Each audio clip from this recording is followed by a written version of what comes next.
Hello everyone, welcome to Finos world. இன்னைக்கு பார்த்தீங்கன்னா நம்ம பேசிக் ஸ்கோப் வந்து லான்ச் பண்ணியிருக்கோம். இப்போ நிறைய கஸ்டமர்ஸ் பார்த்தீங்கன்னா வந்து அஃபோர்டபுள் ப்ரைஸ் ரேஞ்சில் வந்து கேட்டிருந்தாங்க. ஸோ இதை வந்து நம்ம 249 ருபீஸ்க்கு வந்து லான்ச் பண்ணியிருக்கோம். இப்போ நம்ம வந்து ஒரு பேசிக் ஸ்கோப் ஒன்று சாம்பிளுக்கு நம்ம எடுத்து பார்க்கலாம். இப்போ இதில் பார்த்தீங்கன்னா ஃபர்ஸ்ட் வந்து ஒரு மல்டி கலர் பென் கிடச்சிருக்கு. அடுத்து வந்து ஒரு ஸ்க்ரன்ச்சி கிடச்சிருக்கு. நெக்ஸ்ட் பார்த்தீங்கன்னா ஒரு ஹேர் கிளிப் கிடச்சிருக்கு.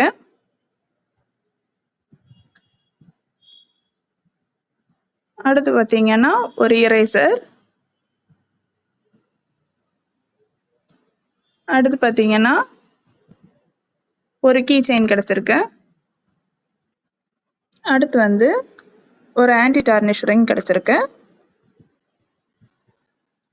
அடுத்து வந்து 2 ஷார்ப்னர்ஸ் கிடச்சிருக்கு. அடுத்து 2 ஹெட் பேண்ட். இதே மாதிரி உங்களுக்கு ஆர்டர்ஸ் பிளேஸ் பண்ணணும்னா நீங்கள் இன்ஸ்டாகிராம் இல்லை வாட்ஸ்அப்பில் மெசேஜ் பண்ணுங்கள். தேங்க்யூ.